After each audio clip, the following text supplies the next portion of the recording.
대부분 혼인기간이 10년이면 기여도 30% 내외 예상해볼 수 있고요. 한 20년 넘어가신다 그러면 충분히 기여도 5대5 주장을 해볼 수가 있습니다. 안녕하세요. 이혼 전문 변호사 박희안입니다. 네, 김정세 변호사입니다. 기여도가 중요하다는 건 많은 분들이 알고 계세요. 하지만 기여도를 결정하는 요소가 너무 많고 복잡하기 때문에 재산 분할 과정에서 가장 어려운 게 바로 이 기여도 산정인 것 같아요. 네, 그래서 오늘은 정말 중요하지만 그만큼 어려운 기여도에 대해서 이야기 나눠보고자 합니다.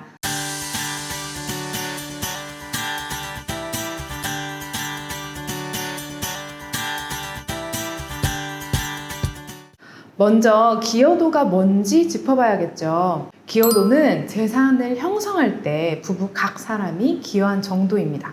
그러니까 한마디로 재산을 이만큼 모으는데 누가 얼마만큼 기여했느냐라는 거거든요. 예를 들어서 분할할 재산이 1억이라고 했을 때 기여도가 남편 3, 아내 7이 나왔다라고 한다면 남편은 3천만 원, 아내는 7천만 원 이렇게 가져가게 되는 거예요. 네, 그런데 이런 경우도 있어요. 분할할 재산은 남편과 아내의 순자산을 합친 거잖아요. 그래서 남편 순자산 8천만 원이 있고 아내 순자산 2천만 원이 있어서 이를 합쳤을 때 분할할 재산이 1억 원이 됐을 때 두 사람의 기여도가 5대5 나왔다고 가정을 해봅시다. 그럼 그냥 딱 보면 5대5니까 두 사람이 각자 재산 공평하게 나눠 갖는 것처럼 보이겠지만 사실은 남편이 8천만 원 중에 3천만 원을 아내에게 줘야 되는 거예요. 그래야 둘이 똑같이 5천만 원씩 나눠 가지게 되는 거니까요.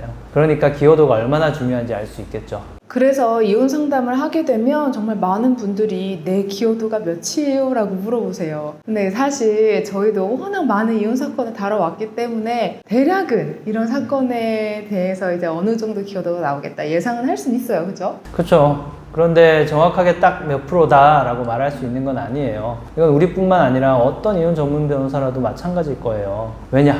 워낙 변수가 많아요. 맞아요. 기여도를 산정하는 기준은 정말 여러 가지가 있어요. 혼인 기간도 중요하죠. 재산을 어떻게 늘렸는지도 중요하고요. 여기에 부부 소득, 가사 분담 방식, 누가 주 양육자인지, 생활비는 누가 대고 있었는지, 뭐 이런 정말 수많은 변수들을 정말 종합적으로 고려해야만 되거든요. 네, 그래서 언뜻 보면 똑같은 사건처럼 보이는데 기여도가 완전히 다르게 나오는 경우가 종종 있어요.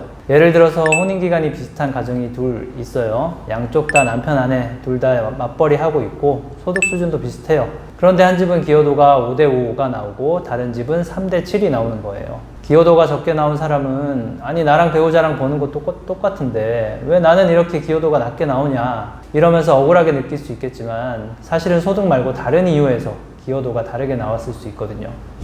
그럼 어떤 상황에서 기여도가 높아지느냐? 이게 첫 번째로는 내가 재산을 늘리거나 유지하는 데 기여한 경우에 내 기여도가 높아집니다. 이건 당연한 얘기죠. 내가 많이 벌어서 재산을 이만큼 늘렸으니까요. 내 소득이 상대방보다 높다든지 아니면 내가 재테크를 정말 잘해서 재산 가치를 막 높였다든지 아니면 내가 내 부모 형제들한테서 재산을 좀 증여받은 게 있다든지 결혼 전부터 내 재산이 좀 황당히 있었다거나 이런 경우 모두 해당이 되겠죠. 그리고 내가 육아와 가사를 더 많이 했을 경우에도 상대방을 내주함으로써 재산을 유지하는 데 기여한 걸로 인정됩니다. 두 번째로는 반대로 상대방이 재산을 줄어들게 했을 경우예요.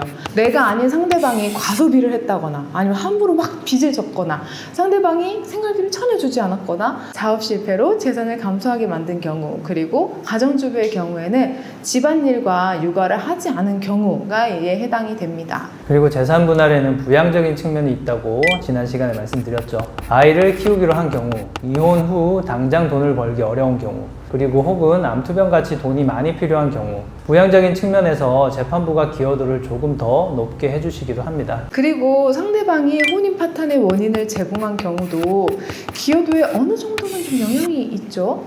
예를 들어 외도, 가정폭력, 자녀 학대 이런 상대방의 유책 사유로 혼인관계가 파탄에 이르게 됐을 때는 역시 내 기여도가 조금 올라갈 수 있습니다. 그런데 이런 유책 사유가 재산 분할 기여도에 반영되는 정도는 그렇게 크진 않으니까 상대방이 잘못했다고 해서 모든 재산을 다 내가 가져올 수 있을 거라고 생각하시면 안 되겠죠. 그리고 가정주부의 경우에는 혼인기간이 긴 경우에 기여도가 높아집니다. 이건 특유재산 이야기할 때 언급한 거랑 비슷한 맥락인데요. 집에서 가사와 육아를 하면서 상대방을 내조했기 때문에 재산을 증식하고 유지하는 데 기여한 걸로 보는 거죠. 그럼 혼인기간이 어느 정도 되어야 기여도가 높아지나요? 그게 재판부마다 조금씩 다르긴 한데요. 그래도 평균적으로 혼인기간이 뭐 최소 한 5년 정도는 돼야 어느 정도는 재산 유지에 기여를 했다라고 보는 것 같아요. 대부분 혼인기간이 10년이면 기여도 30% 내외 예상해 볼 수 있고요. 혼인기간이 정말 길어서 한 20년 넘어가신다. 그러면 충분히 기여도 5대5 주장을 해볼 수가 있습니다. 네, 하지만 이제 혼인기간만이 능사가 아니기 때문에 난 15년 살았으니까 이 정도 받을 수 있겠지. 아니면 나는 이제 5년밖에 안 됐으니까 이거 못 받겠지. 이렇게 생각하시는 거는 또 금물입니다. 맞습니다. 혼인기간 외에도 정말 다양한 조건에 따라 기여도가 달라질 수 있으니까 반드시 재산분할 경험이 풍부한 이혼 전문 변호사와 사전에 충분히 상담을 하신 후에 어떤 방식으로 어느 정도의 기여도를 주장할 것인지 미리 결정하셔야 합니다. 사전에 경험 많은 이혼 전문 변호사랑 상담을 해라. 이게 정말 중요한데요. 전에 저희가 이런 사건을 맡은 적이 있어요. 저희 의뢰인이 남편분이셨는데 아내분이 자꾸 가출을 하시니까 이혼을 하자라고 하신 거죠. 그런데 아내분께서 반소를 제기하시면서 결혼 파트너 책임이 남편한테 있다. 결혼 생활도 12년이나 됐으니까 자신이 가정주부라고 해도 기여도 50%는 나온다. 재산 7억 정도 내놔라. 이렇게 주장을 하셨어요. 네, 그 사건 기억나는데요. 의뢰인께서 다른 법률사무소를 여러 곳 가서 상담을 받으셨는데 보통 결혼 10년이 넘으면 기여도 50% 나온다 라는 똑같은 답변을 들으셨던 거예요. 그래서 걱정을 한가득 안고 마지막 희망을 가지고 우리 사무실을 찾아오셨거든요. 근데 저희가 사실관계를 자세히 살펴보니까 남편분이 기여도를 더 주장할 만한 부분들이 굉장히 많았던 거죠. 그래서 아내분의 주장을 하나하나 반박하면서 재산을 형성하고 유지함에 있어서 우리 의뢰인의 기여도가 절대적이라는 증거를 차근차근 제출했어요. 그래서 혼인기간이 10년이 넘었는데도 우리 의뢰인의 기여도가 86%나 나왔어요. 재산 7억 내놓으라는 상대방의 재산분할 청구는 완전히 기각이 되고 오히려 우리 쪽의 재산분할 청구가 받아들여져서 상대방으로부터 재산분할금을 받을 수 있게 됐습니다. 만약에 그 50대 50이라고 생각하시고 그냥 재판 진행하셨으면 어떻게 됐을까요? 아마 이제 기여도를 높이기 위한 주장을 그만큼 하지 않으셨을 테니까 더 낮은 기여도로 사건이 종결되지 않았을까 저는 그렇게 생각이 되네요.